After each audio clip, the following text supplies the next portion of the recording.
સેકન્ડના આટલા, 1 મિનિટના આટલા પલ્સ ચાલતી હોય, એનું જે જીવન છે એ જીવનમાં જો ભક્તિ ન હોય તો એ પ્રેતના જેવું જીવન છે.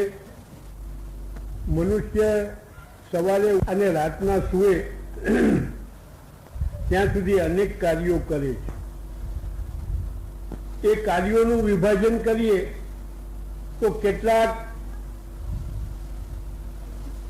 લૌકિક કાર્યો, જે લૌકિક કાર્યો સ્વાર્થ માટે થતા હોય, કોઈ મોહથી થતા હોય, કોઈ લોભથી થતા હોય, કોઈ મદથી થતા હોય.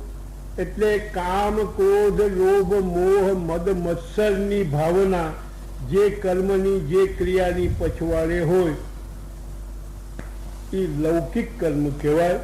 અને એ લૌકિક કર્મનું ફલ છે મળો કે ના મળો, બે વાત છે. મળી જ જાય ફળ એવું કંઈ નથી, પણ કદાચ બહુ પ્રયત્ન કરો અને લૌકિક ફળ મળે તો એ લૌકિક જ ફળ હોય અને એનું પરિણામ, એનો ફલભોગ અહીંયા જ થાય છે, આ જ જીવનમાં.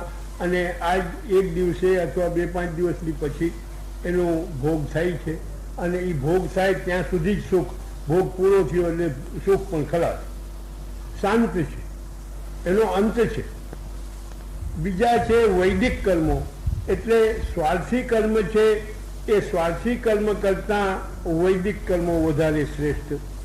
વૈદિક એટલે વેદોમાં જે લખ્યા હોય કે આમ કરવું, અંતે કરવું, પંચકર્મ જે બતાવ્યા છે વેદોમાં, એની જે ક્રિયાઓ એ જે છે એ વૈદિક. એટલે લૌકિક કરતાં, સ્વાર્થી કર્મ કરતાં વૈદિક શ્રેષ્ઠ. વૈદિક કર્મ કરતાં પૌરાણિક શ્રેષ્ઠ છે. પૌરાણિક કરતાં શ્રૌત શ્રેષ્ઠ, શ્રૌત કરતાં વૈદિક શ્રેષ્ઠ. અને વૈદિક કરતાં પણ ભગવત ધર્મરૂપી પૂર્ણ પુરુષોત્તમની સેવા સંબંધી જે કર્મ છે એ સર્વશ્રેષ્ઠ કર્મ છે. અને એ કર્મો જ્યારે કરવામાં આવે ત્યારે આપણી જે ભાવનાઓ છે એ ભાવનાઓ પવિત્ર થાય છે. આપણા દેહ, ઇન્દ્રિય, અંતઃકરણ એ પણ બધા પવિત્ર થાય છે અને નિર્દોષતા પ્રાપ્ત થાય. અને ઠાકોરજી એવા જે ભગવત ધર્મરૂપી જે કર્મ, જેને આપણે સેવા કહીએ છીએ, એ સેવાનો સાક્ષાત સ્વીકાર કરે છે. એટલે એમાં એક ક્રમ બતાવવા માટે અહીંયા સૂરદાસજી બતાવે છે કે જીવત જેસે પ્રેત ભજન બિન. હવે આપણે એ પદ આપણે સાંભળીએ.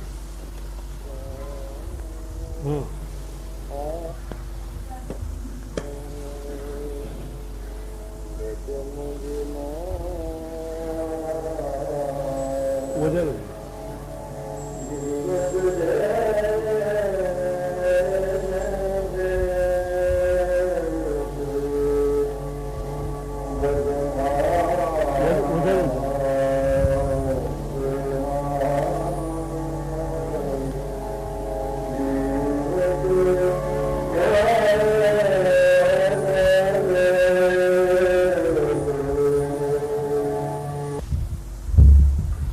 મુખ્ય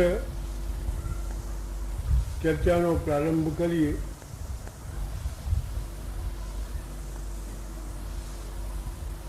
જીવન તો એક સરખું જીવાય છે, પણ જીવનની જે પદ્ધતિ છે એ પદ્ધતિમાં દેશ અને કાળ અનુસાર ઘણું પરિવર્તન થાય છે. જીવનમાં બે જાતની વિચારધારા પ્રવર્તમાન છે. એક વિચારધારા જેને આસ્તિક વિચારધારા કહીએ, કે જે આસ્તિક વિચારધારા જીવન પછી ભલે તે આધ્યાત્મિક હોય કે આદિ ભૌતિક હોય, એ બંનેનો પાયો જેને કહીએ, એ પાયાની વસ્તુ છે આસ્તિકતા.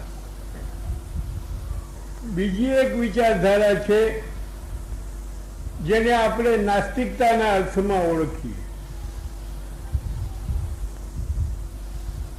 આસ્તિકતા કોને કહીએ અને નાસ્તિકતા કોને કહીએ? એની કોઈ ડેફિનેશન ખરું? જીવન તો એક સરખી રીતે જીવાય છે, ગમે તે વિચારપૂર્વક જીવાતું હોય.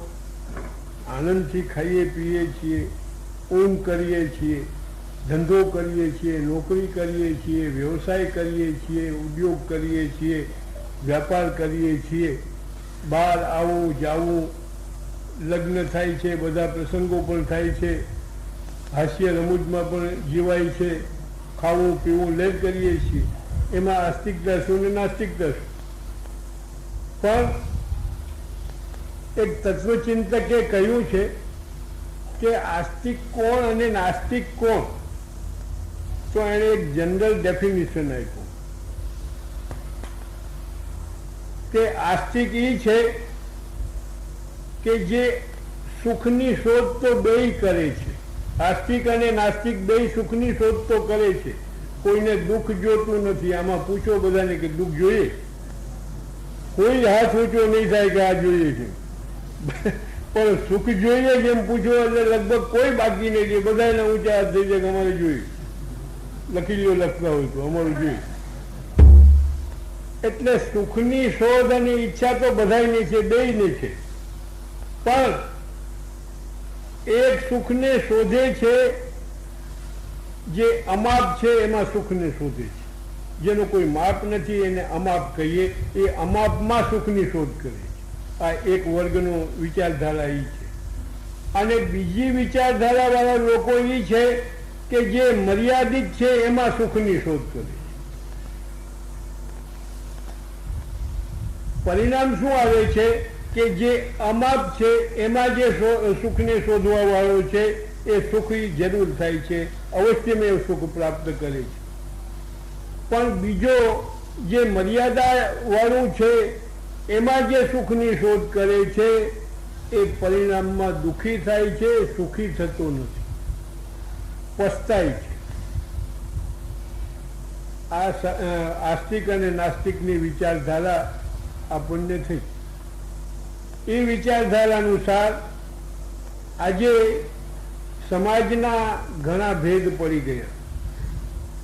ઘણા ભેદ એવા પડી ગયા કે જે ઈશ્વર અને ધર્મ આ બેના વચ્ચે ઘણો ડિફરન્સ પડ્યો. ઈશ્વર અને ધર્મ એની વ્યાખ્યા બહુ વાહિયાત વ્યાખ્યાઓ થવા લાગી. કેટલાકોને તો ધર્મને ઈશ્વરિક નામથી સુગ પેદા થઈ ગઈ, આઉટ ઓફ ટાઈમ.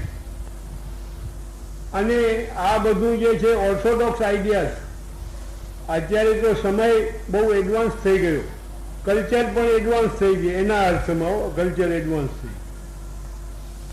થઈ ગઈ, ક્રાઇસિસ થઈ ગઈ તો પરિણામે ખબર પડે. પણ એની વ્યાખ્યામાં એડવાન્સ થઈ ગઈ. અને આ બધું જે છે એ કોઈ અર્થ વગરની બધી વાતો છે, સમયની બરબાદી છે, જીવનની બરબાદી છે, અને પરિણામમાં કંઈ હાથમાં આવતું નથી.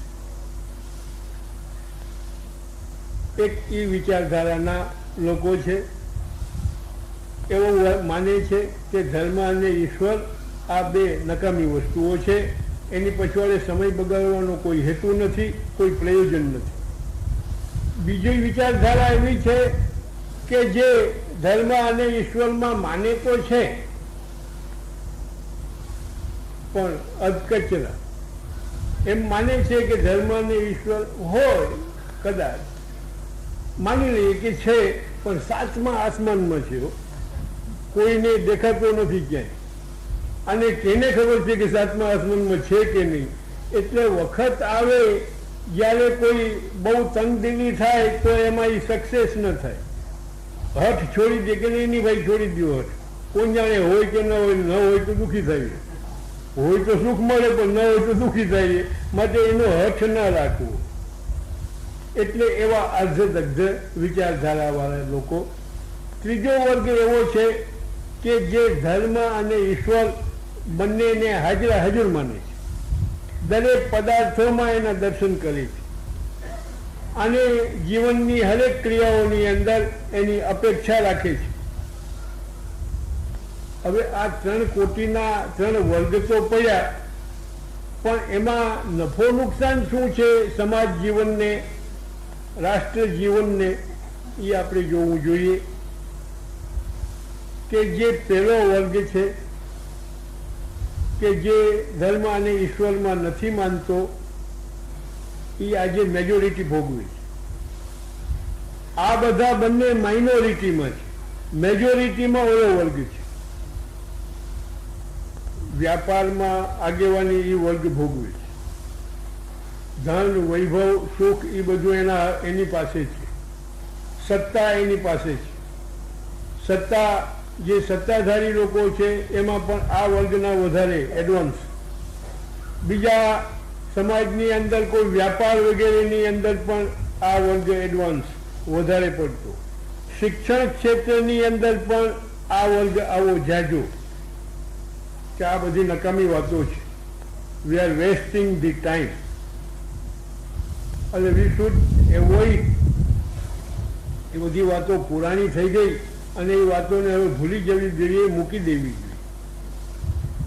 એટલે એવો વર્ગ કે જે વર્ગ મેજોરિટીમાં છે, એ મેજોરિટીમાં હોવાથી એ જે કંઈ પણ કરે, એક સાયકોલોજી છે. ભગવાને ગીતામાં હ્યુમન સાયકોલોજી પારખીને જ વાત કરી છે કે યજ્ઞ દિષ્ટતમ, જે કોઈ પણ માણસ સમાજમાં જે કોઈ આગેવાન ગણાતો હોય, સુખી ગણાતો હોય, નામનાવાન ગણાતો હોય, એ જેવી જાતનું જીવે, જેવી જાતનું બોલે, જેવી જાતનું આચરણ કરે, એને બીજા લોકો વધાવે. વધાવે એટલું જ નહીં, પણ એ જ ખરું છે, આવું જ જીવન જોઈએ, એને જે છે એ પ્રોત્સાહન આપે અને એનું અનુકરણ કરે. યદ્યદ આચરતી શ્રેષ્ઠ તત્તદેવેતરો જના. કેવી સાયકોલોજી ભગવાને ગીતામાં બતાવી. અને ખરેખર ગીતાની સાયકોલોજી અને ભાગવતની સાયકોલોજી એ બંને વિસ્તારપૂર્વક આપણને સાંભળવા અને વાંચવા મળે, પણ એની તરફ આપણી ઉપેક્ષા છે.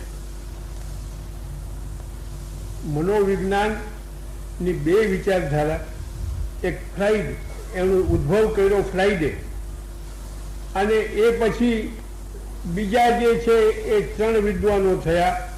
એ 3 વિદ્વાનો અને પહેલાનો જે ફ્રાઇડ થઈ ગયો એની વિચારધારામાં ઘણું અંતર. જે ફ્રાઇડ હતો એ તો બિલકુલ ભૌતિકવાદી જ હતો, પણ બીજા જે 3 પાછળથી જે કોઈ થયા અને એની જે વિચારધારા થઈ એમાં અધ્યાત્મ સાથે ભર્યું, મેટાફિઝિક્સ સાથે ભર્યું. પહેલામાં કેવલ ફિઝિક્સ જ હતું. અને આ 3 જણાની જે માન્યતા છે, એણે જે સિદ્ધાંતો નક્કી કર્યા, એ સિદ્ધાંતોમાં મેટાફિઝિક્સ સાથે, એટલે એ મેટાફિઝિક્સ સાથે આવતા એ વધારે ડીપ ગયું. એની વ્યાખ્યા તો જીવનની એટલી જ હતી કે ખૂબ મોજ મજા કરવા અને આનંદપૂર્વક, સુખપૂર્વક જીવવું, that is the goal of life. અને હાઉ ટુ એચીવ ઇટ, એ કેમ મેળવવું, એ જ પ્રયત્ન છે, એ જ પુરુષાર્થ છે. એ સિવાય બીજા પુરુષાર્થો, એટલે જેને આપણે 4 માનીએ છીએ, ધર્મ, અર્થ, કામ અને મોક્ષ, એ વાહિયાત વાતો છે. આ જ પુરુષાર્થ મુખ્ય છે. કામ, સેક્સ્યુઅલ લાઈફ, આ જ મુખ્ય છે. એટલે એવી જે વિચારધારા, એ વિચારધારાના અંતમાં આ મેટાફિઝિક્સ ઉપર આવ્યા. અને એ મેટાફિઝિક્સની જે કોઈ પણ સોશિયોલોજી છે અને જે મનોવિજ્ઞાન છે, એ મનોવિજ્ઞાન ગીતાની અંદર તો ભગવાને ભારોભાર ભર્યું. યજ્ઞદાચરતી શ્રેષ્ઠ તત્તદેવેતરો જના. જે કોઈ સમાજનો આગેવાન સુખી મનાય, સત્તાધારી હોય, એ જેવી જાતનું બોલે અને વિચારો ધરાવે અને વર્તે, એનું જ અનુકરણ બીજા કરે. એ જ એને આદર્શ લાગે. એટલે આદર્શો ફરી ગયા, આદર્શોના ચિત્રો ફરી ગયા. આદર્શો તો આદર્શો જ છે, પણ આદર્શોના ચિત્રો ફરી ગયા, એનું મોન્યુમેન્ટ ફરી ગયું. અને એનું પરિણામ એ આવ્યું કે આજે સમાજ બધો ભોગવે છે. ભૌતિકવાદી બની ગયો માનવ. માનવ એટલો બધો ભૌતિકવાદી બની ગયો કે ભૌતિકતાને જ મહત્વ આપે, આધ્યાત્મિકતા જીવનમાંથી ચાલી ગઈ. આધ્યાત્મિકતા ચાલી જવાથી કેવળ ભૌતિકવાદ રહી ગયો. અને ભૌતિકવાદ જ લઈ જવાને કારણે વધારે અસંતોષી બન્યું, વધારે સ્વાર્થી બન્યું, સ્વાર્થ વસ્તુતા આવી અને વધારે જે છે સ્વાર્થી બન્યો અને એમાં જે છે અધિક ચિંતાઓથી ઘેરાઈ ગયો, રોગોથી ઘેરાઈ ગયો. આજે માનસિક રોગો એટલા બધા વધી ગયા છે કે એનો પાર નહીં. બીજા રોગોપદ્રવમાં માનસિક રોગોની ભરતી છે. જેટલા માનસિક રોગોથી લોકો પીડાય છે એટલા બીજાથી ઓછા પીડાય છે. અને એ બનવાનું મૂળ કારણ કે માણસ અસંતોષી બન્યો, વધારે સ્વાર્થી બન્યો અને સ્વાર્થી બનવાને કારણે વધારે સંકુચિત બન્યો અને સંકુચિતતાને લઈને પોતાનો જ વિચાર મુખ્ય બની ગયો, બીજાનો વિચાર બિલકુલ રહ્યો નહીં, ગૌણ નહીં, રહ્યો જ નહીં બિલકુલ. બીજા મરો કે જીવો, હું સુખી થવો જોઈએ, મારે જ સુખી રહેવું છે, બીજાનું ગમે તે થાય, હું શું કરું. અને આવી ભાવના જ્યાં આવે, વ્યક્તિ અને સમાજ બે જુદા નથી, બે એક જ છે. જે વ્યક્તિની ખામીઓ છે એ સમાજમાં ખામીઓ આવવાની. વ્યક્તિ સુધરશે તો સમાજ સુધરવાનો છે. બધાને સુધારવા માંગો તો નહીં સુધરો, વ્યક્તિને સુધારો તો સમાજ સુધરવાનો છે. એટલે વ્યક્તિ અને સમાજ બે અવિભાજ્ય રાષ્ટ્રના અંગ છે અને એની પ્રગતિ એક વ્યક્તિ ઉપર છે એટલી જ સમાજ ઉપર છે. જે આ નિયમો સમાજને લાગુ થાય છે એ વ્યક્તિને લાગુ થાય. એટલે એ રીતે જે ભેદ છે એ ભેદ વધવા લાગ્યો અને એ ભેદને લઈને જે આ એક પહેલો વર્ગ છે એ મેજોરિટીમાં આવ્યો અને મેજોરિટીમાં આવવાને કારણે લોકો એનું સામાન્ય લોકો જેને કંઈ સમજ નથી, જેના કોઈ આઈડિયાઝ નથી, કોઈ આઈડિયલ્સ નથી, એ એનું અનુકરણ કરવા લાગ્યા. એટલે નાસ્તિકતા વધવા લાગી છે. એટલી ને એટલી ના રહી, ઉલટાની વધવા લાગી. બીજો વર્ગ જે મેં તમને ગણાવ્યો કે જે બીજા વર્ગમાં ખાસ જેને દૃઢ કહીએ એવી દૃઢતા નથી, જ્ઞાન નથી, સમજ નથી, એવો વર્ગ જે છે એ અધકચરો જેને કહીએ છીએ, એ અધકચરો અલ્પસંખ્યકમાં આવી ગયો અને અલ્પસંખ્યકમાં આવી જવાને કારણે બરોબર જ્યારે મોકો પડે છે, પરીક્ષાનો સમય આવે છે, એ પરીક્ષામાંથી એ ઉગરી શકતો નથી, એમાં ફેલ થઈ જાય. એટલે એની અવસ્થા એવી થઈ ગઈ કે પેલા બે સમાજ ઉપર એ કંઈ છાપ પડી શકે એવો નથી. એક ત્રીજો સમાજ, ત્રીજો વર્ગ કે જે પોતે દૃઢપણે માને છે પણ એની સંખ્યા ઘણી અલ્પ છે, માઇનોરિટીમાં આવી ગયો, માઇનોરિટીમાં આવી ગયો. ઓલા બે આને બોલવા દે નહીં એટલે જે માઇનોરિટીમાં આવી ગયો એ બિચારો દબાઈ ગયો અને દબાઈ જવાને કારણે એનો જે રાસ છે એ રાસ વધુ ને વધુ ઉત્કૃષ્ટ બનવા લાગ્યો. આવી એક જે ચક્કી ચાલે છે એ ચક્કીની અંદર સમાજ પીલાઈ રહ્યો છે અને એ પીલાણમાંથી મુક્ત થવા માટે પ્રયત્નો ઘણા થાય છે. સાયન્ટિફિક સ્પિરિટ વધારો, આર્થિક જે છે ઉત્કર્ષ વધારો, આમ કરો તેમ કરો અને મેડિકલ સાયન્સની અંદર પણ દરેક જાતની નવી નવી જે છે દવાઓ વધારો, આ કરો તે કરો, આ રોગના જે છે ઓલા કરો. પણ જેમ જેમ એ બધું પ્રગતિ થતી જાય છે તેમ તેમ બીજી તરફથી રોગો વધતા જાય, દવાઓ વધારે શોધાય છે અને રોગો વધારે થાય.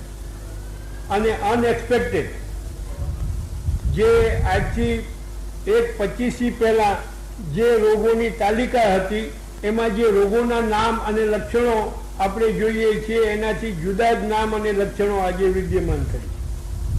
એમાંથી આ રોગનું પારખું કેમ કરવું એ પારખી શકાતું નથી. નવી નવી જાતના રોગો પેદા થાય છે અને માણસની જે જીવનની હાણ છે એ હાણ ચાલુ જ છે.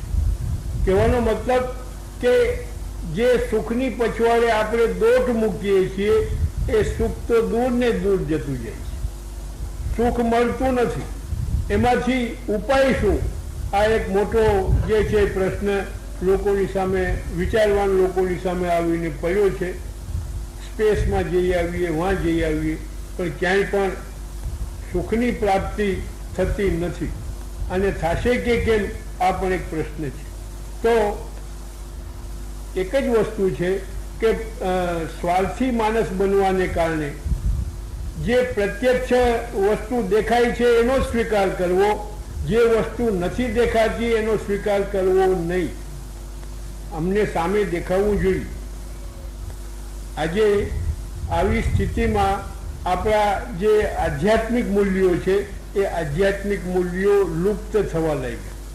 આધ્યાત્મિક જ્ઞાન લુપ્ત થવા લાગ્યું અને જ્ઞાન લુપ્ત થયું એટલે આપણા પ્રેક્ટિસમાંથી પણ આપણા વ્યવહારમાંથી પણ જે અધ્યાત્મ હતું એ અધ્યાત્મ ચાલ્યું અને એનો જે પરિણામ છે એ પરિણામ દુઃખ રૂપે આપણે ભોગવતા જઈએ છીએ અને હજી પણ જ્યાં સુધી જાગૃત નહીં થઈએ ત્યાં સુધી એ ભોગવવાનું છે.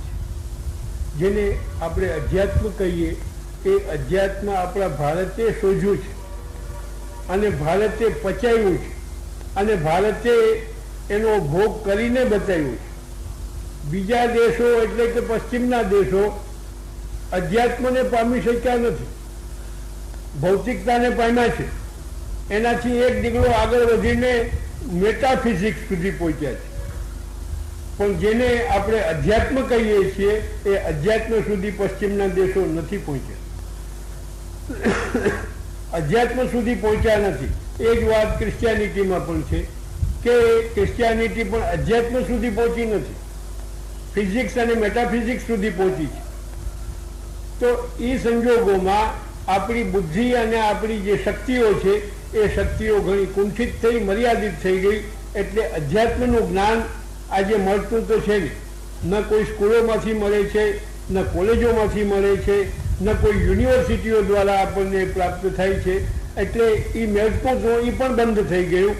એટલે જ્ઞાન માત્ર ભૌતિક રહ્યું અને એ ભૌતિક એની એક મર્યાદા છે.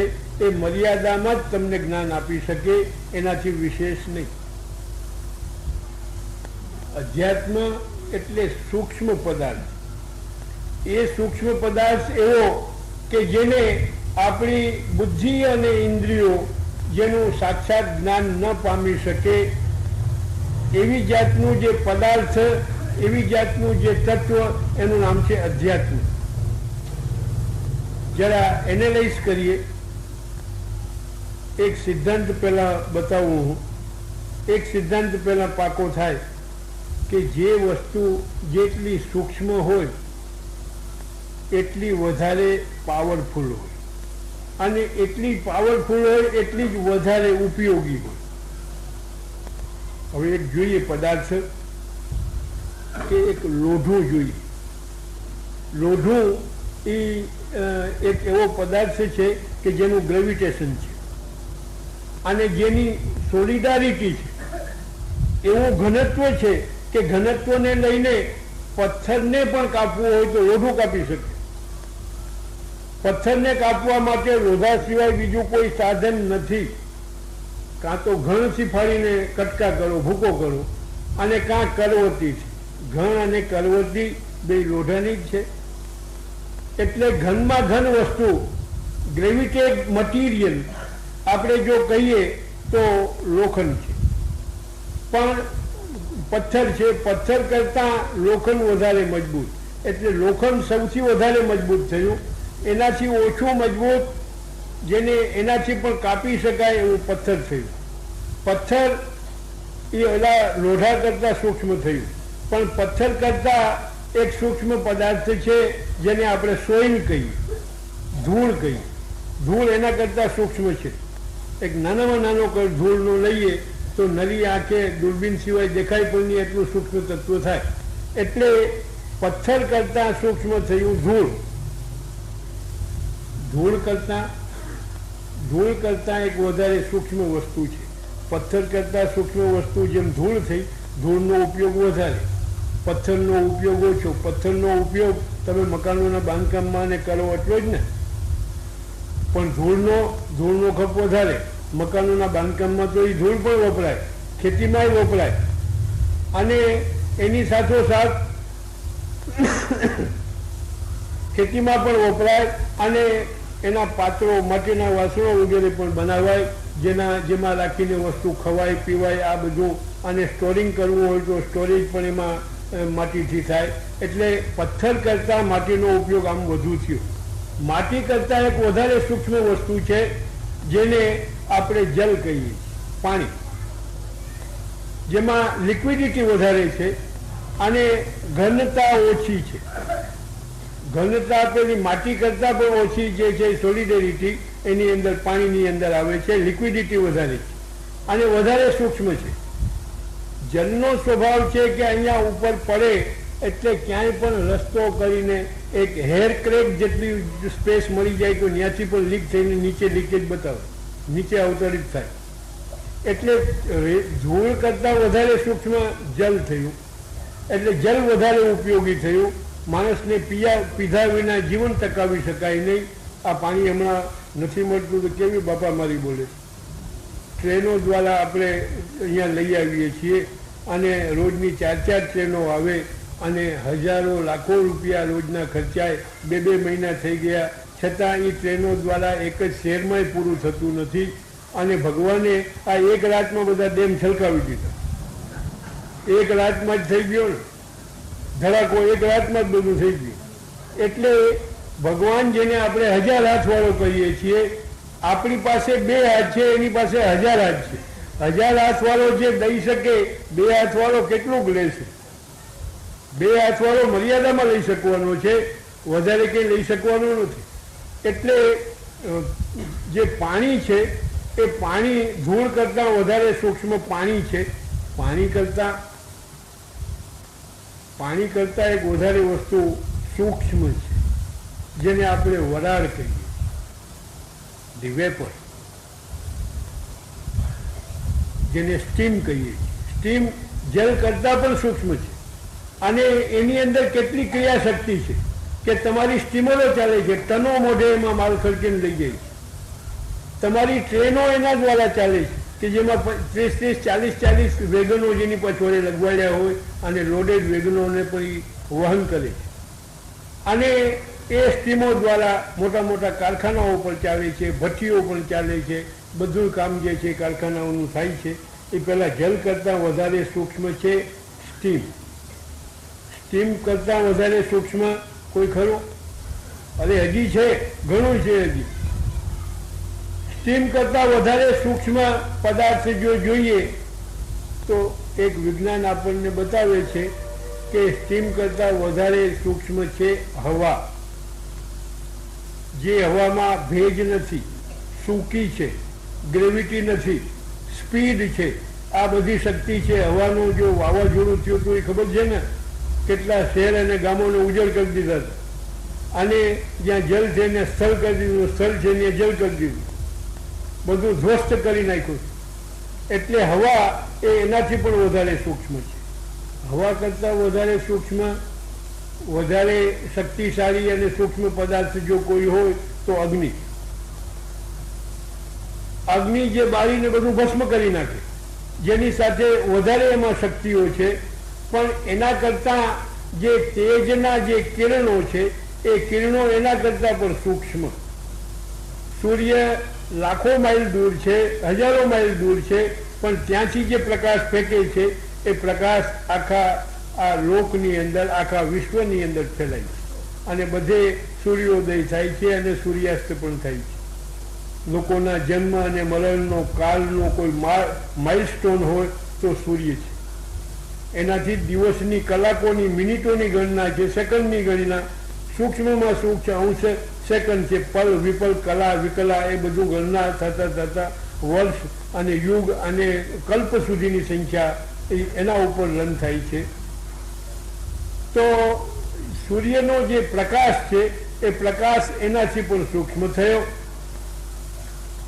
પ્રકાશથી વધારે સૂક્ષ્મ એક વસ્તુ છે માનવ વિચારો.